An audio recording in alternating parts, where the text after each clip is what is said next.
इसका मतलब है कि वो सियासी तौर पर जो है वो उसके गेन तो करना इसका मतलब चाहते हैं कॉन्स्टिट्यूशन को सियासी तौर पर वो इंटरप्रेट करते हैं। तो तो इसका आपके मतलब नुक्ता ये नज़र कि में नहीं है, इसका मतलब ये हुआ आपके कि नुक्ता नज़र में है ये नहीं है। देखिए ना, मेरी नुक्ता नज़र में फिर मैं अपने सियासी इंटरप्रिटेशन से करूंगा ना। जब बड़ी पार्टियां अपनी सहूलत से कर रही हैं तो एमक्यूएम तो कैसे फिर कर मैं भी रही है? पाकिस्तान, तो मैं देखूंगा कि पाकिस्तान का इस्तेहकाम इस वक्त किस में है। तो मैं ये इंटरप्रेट कर रहा हूं कि हम पीपल्स पार्टी के इत्तेहादी हैं। अगर अगर अगर असद वो ये जरदारी अगर असद अगर वो ये कह जरदारी रहे की हैं, जगह नवाज शरीफ सदर होते हाँ, तो उन्हें थी या नहीं थी एमक्यूएम के नुक्ता नज़र में? क्या? नहीं, इम्यूनिटी होती या ना होती? देखें, बादियुन नज़र में कहते हैं कि 248 में तो लिखा हुआ तो है कि इम्यूनिटी है, लेकिन उसकी इंटरप्रिटेशन में वो क्वालिफाई करते हैं कि वो इस सूरत हाल में और इस सूरत हाल में नहीं है। ये बड़ा मुश्किल सब्जेक्ट है, ये इतना आसान नहीं है। जैसे फैसला गलत था, सही था, हम उसकी मेरिट में नहीं गए। जैसे ही सुप्रीम कोर्ट का फैसला आया कि यूसुफ रज़ा गिलानी साहब नाअहल हो गए, सबसे पहले अल्ताफ़ भाई का एमक्यूएम का बयान आया कि अब हमें महाज़ारे का रास्ता इख्तियार नहीं करना चाहिए, इदारों को अपने दायरे कार में रह के काम करना चाहिए, मुल्क किसी भी तरह की महाज़ारे के मुताबिक नहीं हो सकता। फैसला पसंद आए ना आए, अच्छा है, बुरा है, गलत है, सही है, एक जुडिशरी आपका एक रियासती इदारा है, आइनी इदारा, उसने फैसला दे दिया, अब आपको मानना है। लिहाजा अल्ताफ़ भाई ने सबसे पहले प्रेसिडेंट से कहा कि अब आप हुज्जत ना करें और प्राइम मिनिस्टर से कहें कि सुबुकदोश हो जाए। तो ये अच्छा हुआ कि उन्होंने ये बात मान ली। लेकिन ये भी सबकदोश हो जाएंगे फिर, ये इनको तो खत लिखना है 15 देखिए दिनों ना, में। आखिर में ये होगा कि अगर फ़र्ज़ करना ऐसा होता है और एक दो वज़ीर आज़म और इसी तरह कुर्बान हो जाते हैं, तो सियासी शहीद मिलेंगे, आपको नुकसान होगा। फ़र्ज़ कर लें आप लोगों को फ़र्ज़ कर लें और ये पार्लियामान अपनी मुद्दत कौमी असम्बली मुकम्मल कर लेती है, और तो इसका मतलब हम सबको क्या अब वक्त नहीं आ गया कि अगले इलेक्शन पर हम फोकस करें? अगले इलेक्शन में फिर अवाम सबसे ये सवाल पूछने की बजाय खुद अपने दरमियान में से ऐसे नुमाइंदों को वहाँ भेजें कि जो कि आर्टिकल 248 की भी वो ऐसा मुतवसत और गरीब तबके का नुमाइंदा हो जिसकी जो क्लियर उसके जहन में इंटरप्रिटेशन हो, और वो पहले दिन से डिक्लेयर कर दें कि मेरी नज़र में आर्टिकल 248 ये है। हम लोगों को हम क्लियर कर देंगे हमारी पॉलिसी क्या है। तो मैं ये समझता हूँ कि ये जो नए वज़ीर आज़म हैं उनको भी हमने मशवरा दिया, आप तो अपोजिशन को इंगेज करें, उनके गुब्बारे से हवा निकल जाएगी। इवन ये जो सुप्रीम कोर्ट भी अब उनको नोटिस देने जा रही है और बुला रही है, तो वो भी मसला हल हो जाएगा अगर वो कहें कि मेरा एक एजेंडा है कि उबूरी हुकूमत बनाना और नए इलेक्शन करवा देना, मैं चला जाऊँगा, मुझे और कुछ नहीं करना है। ये एक बहुत बड़ा काम है और ये करना चाहिए, इससे अपोजिशन का एतमाद कायम होगा। और इस वक्त कोई वक्त ज़्यादा भी नहीं कि एक से ज़्यादा चीज़ों पर एजेंडे पर काम हो, और एनर्जी का क्राइसिस, दो काम करें, उबूरी हुकूमत बनाएं, इलेक्शन की तैयारी करें और एनर्जी का क्राइसिस हल करें। ये राजा परवेज़ कर दें तो शायद वो राजा रेंटल की जगह फिर राजा परवेज़ बन सकते हैं, और राजा गुजर खान भी बन सकते हैं। ये फरमाइएगा कि मुस्लिम लीग नून के साथ एमक्यूएम की वो जो पुरानी राइवरी है वो कब ख़त्म होगी और कब एक दूसरे के करीब आ सकें? कम से कम मामलात डीलिंग तो, वर्किंग रिलेशनशिप तो किसी हद तक डेवलप होना चाहिए। कहाँ प्रॉब्लम है, उनकी तरफ से आपकी तरफ से? देखें, साद रफ़ीक हों, परवेज़ रशीद हों और शाहिद खाकान अब्बासी हों, ऐसे कई उनके रहनुमा हैं जो आपके दोस्त हैं, जिन इसहाक डार हैं, जिनके साथ हमारी बहुत अच्छी इक्वेशन है, अनूशा रहमान है, शहबाज शरीफ साहब से भी एक बहुत अच्छे टॉकिंग टर्म से मेरी ज़ाती तो वो बहुत इज्जत करते हैं, क्योंकि जेल में अटक किले में हम लोग एक इत्तेफाक से एक साथ दो माह हम लोग साथ रहे हैं। लेकिन मेरा कहने का मकसद है कि ये सऊदी अरब जाने से पहले, एमक्यूएम की तरफ से, जी सऊदी अरब जाने से पहले हाँ, मेरा मुकदमा चला 1999 में, जी हाँ, तो मैं और वो साथ थे वहाँ पर किले में, और शहबाज शरीफ भी हमारे साथ थे, हम तीनों साथ थे। लेकिन मेरा कहने का मकसद ये है कि एमक्यूएम की तरफ से कोई राइवलरी नहीं, मैं आज आपके सामने ये कहता हूँ। तो आप उनके साथ मिलकर काम करने के लिए मैं तो शहबाज शरीफ साहब के पास गया, मैंने तो मकामी हुकूमत का जो एक मिसाली मुसवदा एमक्यूएम ने तैयार किया, ग्रास रूट पर डेमोक्रेसी की क्या अहमियत है। अब मगरबी ममालिक हों, जापान हो, मशरक़ बईद के ममालिक हों, चीन हो, चीन में डेमोक्रेसी नहीं है, मल्टी पार्टी, लेकिन उनकी जो लोकल गवर्नमेंट है वहाँ मल्टी पार्टी सिस्टम आ गया है। अगर तहरीक इंसाफ 50-100 सीट ले लेती है इलेक्शन में, देखिए मेरा एक बात, तो पीएमएलएन की हमसे दुश्मनी या राइवलरी है, लेकिन हमारी नहीं है। दिल में रखी हुई है, आपने नहीं रखी हुई? हमने नहीं रखी हुई, बिल्कुल। आप ऑफर करते हैं इस प्रोग्राम के जरिए कि दोस्ती काम पाकिस्तान के लिए, गठा काम करने के लिए हम हाजिर हैं। 100%। मैं तो हम तो जरदारी साहब को भी ये कहते हैं कि स्प्लिट मैंडेट है पाकिस्तान का, कोई एक पार्टी इस मुल्क को इस बहरान से नहीं निकाल सकती। आपको मखलूत हुकूमत की जमातों को भी और अपोजिशन को भी साथ लेकर चलना होगा। आप उनका दिया हुआ प्रपोजल जो है चीफ इलेक्शन कमिश्नर का जो तकर्रर है उसके बारे में, निगरान हुकूमत के बारे में आप एक्सेप्ट कर सकते हैं या आउटराइट उसको डिसएग्री? बिल्कुल नहीं। मेरी कोशिश होगी कि किसी तरह PMLN और पीपल्स पार्टी के अंदर इत्तफाक राय कायम हो। इस वक्त पोलराइजेशन और इख्तिलाफ है, ख़ासतौर पर चीफ इलेक्शन कमिश्नर के इंतखाब के लिए। लेकिन देखें ये कितनी इत्तफाक़ी ये है कि जो 3 नाम, जो मैंने 3 नाम दिए MQM की तरफ से खुर्शीद शाह साहब को, पीपल्स पार्टी को, उसमें से 2 नाम ऐसे हैं जो PMLN ने भी दिए हुए हैं। तो इत्तफाक हो सकता है। इसका मतलब फ़खरुद्दीन, वो जो नासिर असलम जाहिद साहब का नाम ऐसा है जो PMLN ने भी दिया और हमने भी दिया है।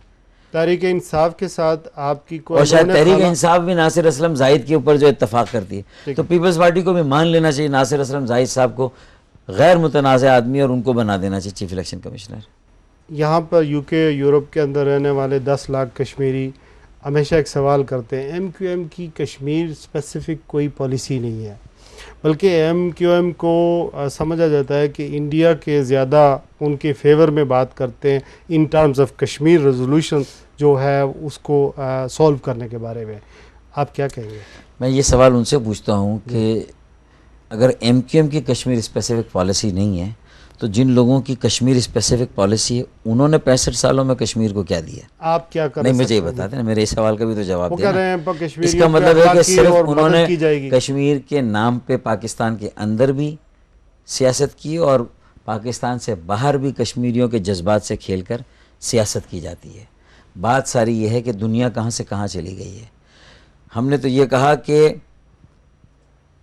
सबसे बड़ी कामयाबी ये थी कि 2 तरफ़ा ताल्लुक़ात में भारत के साथ जब बहाली का आगाज़ हुआ 2004 में, सार्क की साइड लाइन्स पर जो 8 नुकाती कंपोजिट डायलॉग, उसमें ये MQM की कोशिश थी कि कश्मीर का मसला पहली मरतबा 2 तरफ़ा मज़ाकरात में जो है वो एक इशू के तौर पर और मसले के तौर पर माना गया।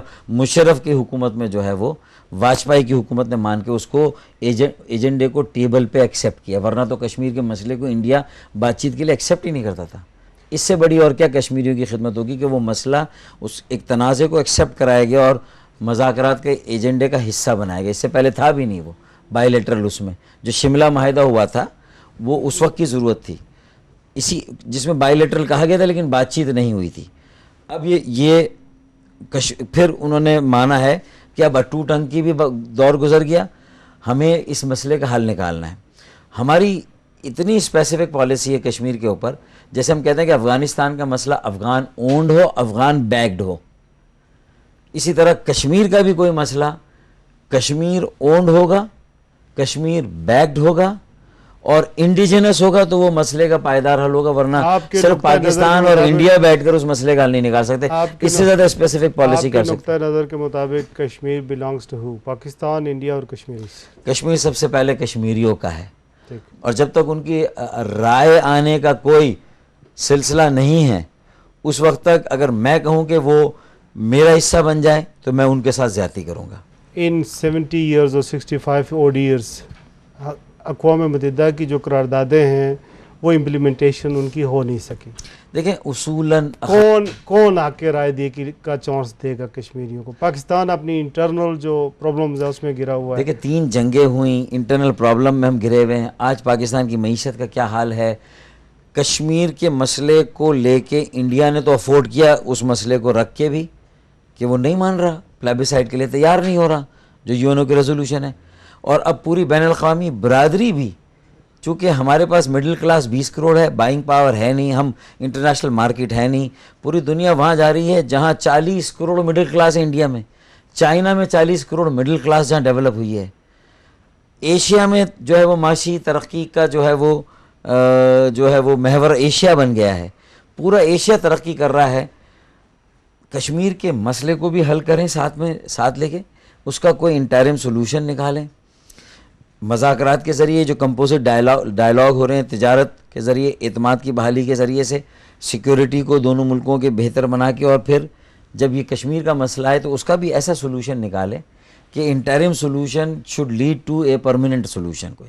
और असल मसला क्या है, दोनों तरफ के ये जो डीमिलिटराइजेशन होनी चाहिए, फ़ौज इंडिया की वहाँ से ख़त्म होनी चाहिए, बजट में रिडक्शन होनी चाहिए, बजट में रिडक्शन होनी चाहिए, दोनों तरफ के कश्मीरियों को मिलने का खुल के मौका मिलना चाहिए बस, और तिजारत दोनों के दरमियान अगर फ़रोग़ पाएगी और भारत के पास जो मकबूजा कश्मीर है वो चले अपने कश्मीर में इन्वेस्टमेंट करें, हम जो हमारे साथ कश्मीर है उसको इन्वेस्टमेंट करें, फिर आप देखें कि ख़ुद ब खुद 5 सालों के बाद कश्मीर के अवाम खुद कहेंगे, जो मेरा आइडिया है इंडिया से भी और पाकिस्तान से, कि हमें जो है वो अपने हाल पर छोड़ दें, हम अपना मसला खुद, दोनों तरफ का कश्मीरी मसला हल कर सकते हैं। in terms of Pakistan foreign policy, that is not the agenda, that is not on the card. जो आप कह रहे हैं हाँ। कि कश्मीरी कहेंगे कि छोड़ दें हमें अपने हालत पर, ये पाकिस्तान की फॉरेन पॉलिसी का हिस्सा नहीं है। देखिए मैंने तो एक आपको मफरूज़ा दिया है कि देखें ये एक सूरत हाल बनती है। नॉर्दर्न आयरलैंड का मसले का हल निकला नहीं रेशम आइलैंड, कितने सालों बाद निकला? 60 सालों बाद। और वो भी अगर विजन टोनी ब्लेयर का ना होता तो शायद वो नहीं निकलता। विजन चाहिए उसके लिए, अगर रिवायती मौक़िफ़ पे कायम रहेंगे तो हल नहीं निकलेगा। और क्या कश्मीरियों ने कभी ये कहा है कि वो कोई एक ऑर्गेनाइजेशन हो, कोई दो हो, लेकिन मुझे नहीं पता कि वहाँ ये तय हुआ है कि वो पाकिस्तान के साथ शामिल होना चाहते हैं। कोई उनकी राय का कहीं पर कोई एक मैकेनिज्म ही कायम नहीं हुआ। तो मैं तो कह रहा हूँ उनसे राय ले लें पहले, और राय अगर इंडिया नहीं तैयार है तो आप क्या यहाँ अटक जाएंगे, रुक जाएंगे, आप आगे नहीं बढ़ेंगे? अगर दोनों के स्टैंड्स अपनी अपनी जगह हैं, कश्मीरियों का एक स्टैंड है, लेकिन इंडिया को ये बावर कराते रहें कि जब तुमने ये मान लिया कि ये मसला है तो इस मसले का हल निकालने के लिए तुम्हें भी अपने मौक़िफ़ में कहीं ना कहीं लचक पैदा करनी पड़ेगी। इसकी वजह यह है कि दोनों फरीक इक्वली, अक़वाम मुत्तहिदा ने दोनों को फरीक बनाया हुआ है, इक्वल फरीक है। हाँ है। और इंडिया कैन सी कि पाकिस्तान अपनी प्रॉब्लम्स हैं वो प्रोग्रेस कर रहे हैं, हमें वो ताकत और हिम्मत नहीं है कि कश्मीर ले सके। तो पर हमें भी प्रोग्रेस करनी चाहिए थी, हमने वो प्रोग्रेस क्यों छोड़ दी? इसका मतलब है हमारे अंदर जो अपना घर का मसला है उसको अगर हम ठीक करें और असल आज़ादी और ख़ुद मुख्तारी देखें। हम कश्मीर को लेने की बात कर रहे हैं, हर एक सब, हम सब के दिल की ये ख्वाहिश है कि कश्मीर बने पाकिस्तान, लेकिन मुझे बताया कि उसको पाकिस्तान बनाते बनाते हमने तो मशरक़ी पाकिस्तान को बांग्लादेश बना दिया। तहरीक इंसाफ के साथ मेरी बात सुने, ऐसा हुआ नहीं हुआ? तो फिर अब बाकी जो पाकिस्तान है, बलूचिस्तान जा रहा है मशरक़ी पाकिस्तान और बांग्लादेश बनने। तो इसका मतलब है कि क्या कश्मीर के लोग हमारी इस हालत ज़ार को नहीं देख रहे? वो हम पे क्या एतमाद करेंगे, वो हम पे कितना भरोसा करेंगे कि जब हम उन्हें एतमाद देने के काबिल ही नहीं? इसका मतलब अब गरीब और मुतवस्सित तबके या तो मौजूदा हुक्मरान सुधर जाएँ, नविश्ता दीवार पढ़ लें, या एक अवामी इनकलाब को बैलेट के ज़रिए आने दे, और बैलेट के ज़रिए आने वाले इनकलाब को रोका तो 1 मिलियन का मार्च नहीं होगा, तो फिर 10 मिलियन से 20 मिलियन लोगों का मार्च इस्लामाबाद की सड़क पे होगा। वो अरब स्ट्रीम थी, ये पाकिस्तान स्ट्रीम होगी, मिस्र की तरह, तुनिसिया की तरह और शायद लीबिया की तरह जो है वो सूरत हाल फिर पाकिस्तान में भी होगी। तहरीक इंसाफ अगर एक मर्जिंग पावर है, उसको आप रूल आउट नहीं कर सकते। उभरती हुई ताकत है, नौजवान है, इसके साथ बड़ा अपीलिंग इस वक्त उनका जो मैनिफेस्टो है सामने आया है। इमरान खान सब बड़े अपील कर रहे हैं, लोग कहते हैं सोशल नेटवर्क की वजह से बहुत पॉपुलर है, शौकत खानम है या वर्ल्ड कप है या और दूसरे कॉलेज का या उनके प्लान्स जो है। MQM उनके साथ मेरी इतलात हैं कि आपस में कुछ इंटरनल कुछ मामला तय हो गए हैं फ्यूचर के, ऐसी कोई बात है? देखिए MQM की ख्वाहिश है कि हम सारी सियासी जमातों के साथ एक वर्किंग रिलेशनशिप रखें, और वही वर्किंग रिलेशनशिप बनाने के लिए मैं अछरा भी गया था और वहाँ लियाकत बलोच साहब से मैंने मुलाकात की थी। एक अरसे से जमात इस्लामी का कोई डेलीगेशन MQM के हेड ऑफिस पे नहीं है, लेकिन मैं तो वहाँ भी गया था। हालांकि मुनव्वर हसन साहब तो कराची में ही रहते हैं। जी हाँ, लेकिन अब वो ज़्यादा वहीं रहते हैं। और हमारे बड़े, आपके तो बड़े बुजुर्गों में शामिल हैं, बड़ों में शामिल हैं। और वो बुजुर्ग जो MQM के नौजवान जो है आज MQM को वोट देते हैं और बुजुर्ग जमात इस्लामी को वोट देते हैं। हाँ बिल्कुल सही कहा आपने। तो ये कराची की भी ये इसी तरह की इक्वेशन है। तो हम तो हर एक के साथ खां हैं कि अच्छे ताल्लुक़ात और मिनिमम वर्किंग रिलेशनशिप हो, ताकि हम टॉकिंग टर्म्स पे तो हों, तबादले ख्याल तो कर सकें, जो चैलेंजेस हैं मुल्क को दरपेश, जो कौमी उमूर है उस पर बातचीत तो कर सकें।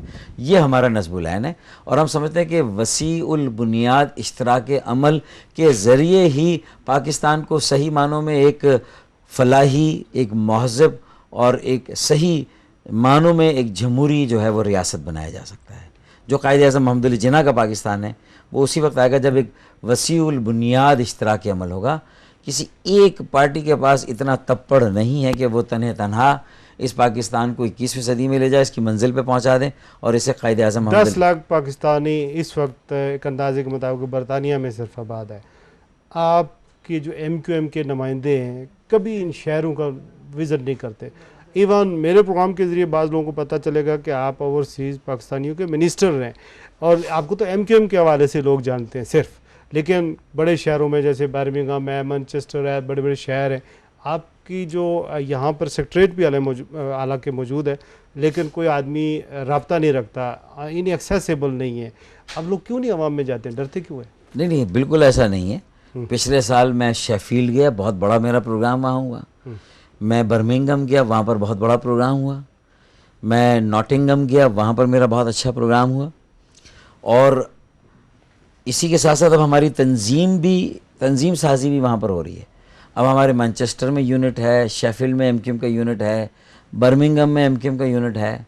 अब हम ग्लासगो में भी इंशाल्लाह ताला बहुत जल्दी हमारा एक यूनिट हम कायम करेंगे। हम एडनबरा वगैरह भी जो है वो स्कॉटलैंड की तरफ वहाँ भी रुख कर रहे हैं। तो जहाँ जहाँ पाकिस्तान है और आइंदा एक्सेसिबल होंगे बिल्कुल। ठीक है, ये फरमाइएगा कि आज आप तौक़ कुरैशी साहब की दावत पर फर्ड के उस प्रोग्राम में फ्यूचर ऑफ पाकिस्तान के उन्वान से कॉन्फ्रेंस सेमिनार में आपने शिरकत की। What did you take from here? एक मैसेज तो बड़ा वाज़ेह था कि समंदर पार पाकिस्तानी जितना पाकिस्तान का दर्द रखते हैं, शायद हम पाकिस्तान में रहने वाले पाकिस्तान के बारे में उतनी फ़िक्र नहीं करते। एक तो ये बात है, इसलिए हमारा वो असासा है, उनकी ज़रूरत है पाकिस्तान को। और हमें ये कॉन्फ्रेंस में भी यही मौजू था कि पाकिस्तान को जो भी मसाइल दरपेश हैं, तवानाई का बहरान हो, मईशत की बहाली का मामला हो, उसमें समंदर पार पाकिस्तानियों को एक किरदार हमें देना होगा। और उनके तजुर्बे को काम में लाए बग़ैर, उनकी महारत को काम में लाए बग़ैर, उनकी तालीम और इल्म को काम में लाए बग़ैर मैं नहीं समझता कि पाकिस्तान का बचना या पाकिस्तान का बनना और आगे बढ़ना ये ख्वाब शर्मिंदा ताबीर हो सके। अभी MQM ने कंप्लीट नॉन वायलेंस की पॉलिसी अपना ली है। MQM की पॉलिसी कल भी कंप्लीट नॉन वायलेंस की थी, आज भी कंप्लीट नॉन वायलेंस की और कल भी कंप्लीट नॉन वायलेंस की होगी। इसका मतलब ये है कि और ये इनफरादी अगर कहीं किसी ने कोई रिएक्शन दिया है तो वो पॉलिसी के प्रिस्क्रिप्शन और तंजीम की पॉलिसी और प्रिस्क्रिप्शन के ख़िलाफ़ है। तो आप और वो इसी सूरत में होता है कि किसी एक घर से 4 भाई शहीद हुए हैं। अब वो उनके दोस्त हैं या उनके साथ के लोग हैं, उन्होंने ख़ुद अपने हाथों में मामलात लेकर अगर कोई इंतकाम लिया या बदला लिया तो ये अलहदा बात है। तो आप मानते हैं कि कराची या सिंध के अंदर सिर्फ MQM स्टेक होल्डर नहीं है, बल्कि ANP का भी मैंडेट है, पीपल्स पार्टी का भी है, सबका है? हाँ, सबका है। और सबको मैंने तो कहा इनका तो मैंडेट है। मैं तो कहता हूँ कि वो जो आबादगार जो पंजाबी स्पीकिंग है, जिनके ANP में पख्तून है, पीपल्स पार्टी की जो सीटें उसमें सिंधी और बलोच इलाके हैं, लेकिन जो पंजाबी बोलने वाली एक बड़ी वहाँ पर अक्सरियत एक आबादी है। तो मैं कहता हूँ वो सारे पाकिस्तान जो है ना, वो कराची पाकिस्तान की शहर है, ये तो पहले ही तय हुआ। तो वहाँ तो सबका हक़ है और मैंडेट के अलावा हम वो सबका पाकिस्तान है और पूरे पाकिस्तान का कराची पे पूरा हक़ है। और ज़रूरत इस बात की, और इसीलिए पूरे पाकिस्तान को कराची की फ़िक्र करनी चाहिए और कराची के मकामी हुकूमत के निज़ाम को इतना मौसर बनाएं कि सारी इकाइयाँ आपस में मिल के ख़ुद कराची के मसले को हल करें। जिस तरह हमने इस कॉन्फ्रेंस में भी ये तय किया कि कोई मसीहा आसमान से नहीं आएगा, पाकिस्तान के मसाइल हमें ख़ुद हल करने हैं। समंदर पार पाकिस्तानी मदद करेंगे, फ़ॉरेन हुकूमतें शायद हमारी मदद करेगी, लेकिन वो ना हमें डिक्टेट कर सकती है, ना आकर हमारे मसले हल कर सकती है, हमें ख़ुद करना होगा। इसी तरह कराची के मसाइल को हल करने के लिए भी कराची की इकाइयाँ आपस में मिलके, और उनके दरमियान कोई नफ़रत नहीं है, उनके दरमियान कोई झगड़ा नहीं है। ये क्रिमिनल माफिया है, ये इंतहा पसंद दहशत गर्द हैं, उनका नेक्सस और गठजोड़ है जो कि भाई को भाई से लड़ाने की साजिश कर रहा है। और कहीं अगर उसकी सरपरस्ती हो रही है तो उसकी निशानदेही हमने की है कोर कमेटियों में, मखलूत हुकूमत में। प्रेसिडेंट साहब और वज़ीर आज़म इंशाअल्लाह ताला अब जो ये एक्शन शुरू हुआ अगर ये कायम रहे और ना सिर्फ जो जराइम माफिया के जो लोग हैं उनको बेनकाब किया जाए, बल्कि उनकी सरपरस्ती करने वालों को बेनकाब किया जाए। इससे इंशाल्लाह ताला देर पामन कराची में खाया। डॉक्टर फारूक सत्तार साहब, थैंक बहुत you very much. Thank you very thank you Farooq. नाजरीन, यही था आज का मेरा ये प्रोग्राम। MQM अब नेशनल सतह पर एक हकीकत है, कोई इसको पसंद करे या ना करे। 2-3 चीज़ें अपीलिंग हैं। एक तो ये कि इन्होंने अपने जो कैंडिडेट्स बिल्डअप किए पहली बार जब इलेक्शन हुआ कराची में, तो इन्होंने ख़ुद अपने कैंडिडेट्स को जनरेट किया अपनी जमात के अंदर से, कोई बाहर से जो है वो लोग, कोई बड़े नामी ग्रामी लोग या इलेक्टेबल लोग नहीं लिए। और ज़ाहिर है हमारी ख्वाहिश है कि कौमी इदारे की जमात जिस तरह प्रोग्रेस हो रही है हो, और ख़ास करके कराची एक दफ़ा एक ज़माना हुआ करता था कि लोगों के पास 2-2 3-3 जाबें हुआ करती थी, ये रोशनियों का शहर कहलाता था। यहाँ जो लोग थे बड़े वेलकमिंग थे, आज़ाद कश्मीर से जो लोग यहाँ आते थे कारोबार के लिए, स्टूडेंट्स थे या दूसरे हवालों से इस शहर में आते थे। ये शहर इतना कुशादा था, इसका सीना इतना कुशादा था कि सबको अपनी मोहब्बत में ले लेता था।